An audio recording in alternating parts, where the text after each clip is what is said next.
I think we've all heard more than enough about the credit crunch this year.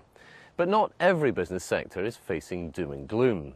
The tourism industry is of vital importance to the economy of rural Scotland. Over the next 3 weeks, Sarah will be meeting businesses who are pushing the boat out to weather the economic storm. The sun might be shining now, but let's face it, the Scottish summer has been pretty awful weather-wise. But what about our tourist trade? Well, I thought I would experience both ends of the market and find out what sort of season the industry has had. The Scottish tourist industry is massive. It brought in £4.2 billion last year. And with the recession looming, holidaymakers will be tightening the purse strings. So, is it all doom and gloom for the future?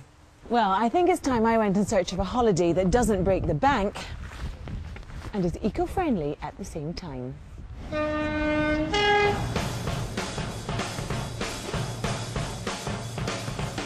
What now?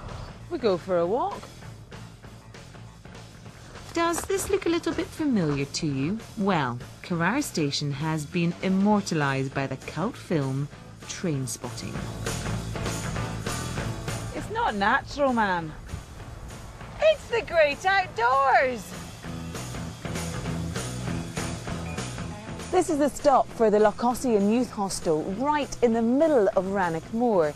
Now, the only way you can get here is by train, followed by a mile-long hike. So you have to be pretty committed.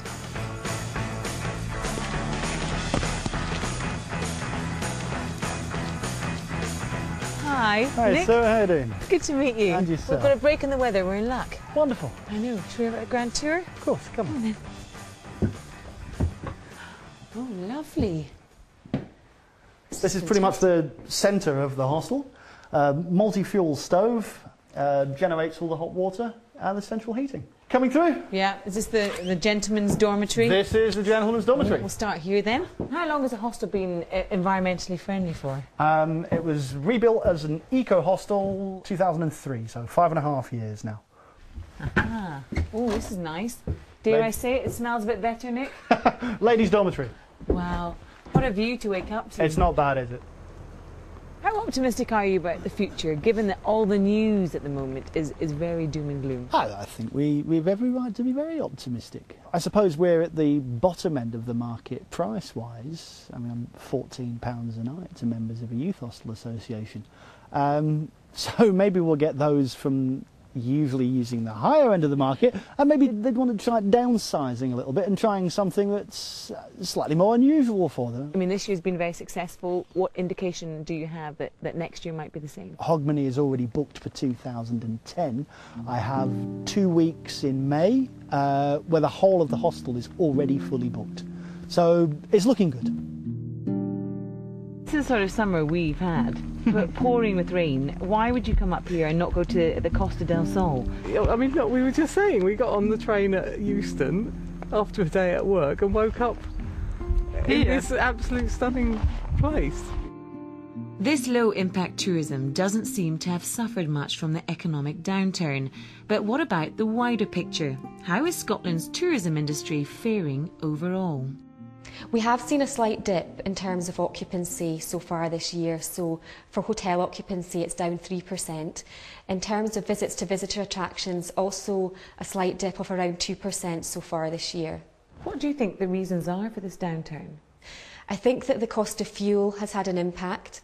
And really the main thing has been the current economic situation, which I think is making consumers feel much more uncertain about what's happening. So inevitably that's going to have an impact on all sectors, and I think tourism will have been affected by that as well.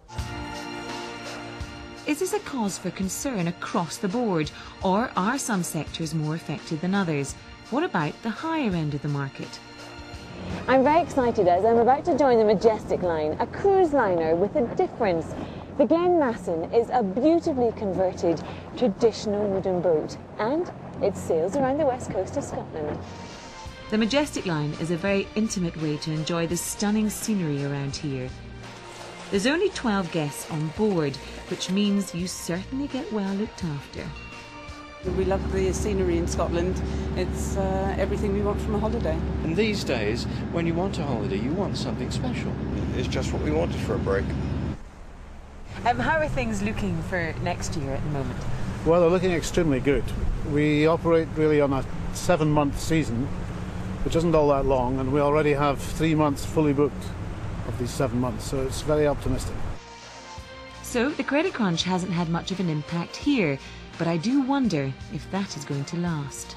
Whatever happens, we're going to have our holidays, we're going to celebrate Christmas, but we're going to be choosy. I would rather have 6 days on this boat than 16 on some of the ordinary cruise lines, because it's special. Well, we might not have the weather, but I hope you all come back to Scotland anyway. So here's a toast to holidaying in Scotland. Holiday in Scotland. Yeah, very much so. Two very different holiday destinations, but both are great.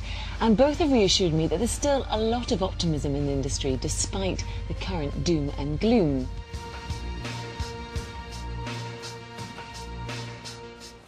And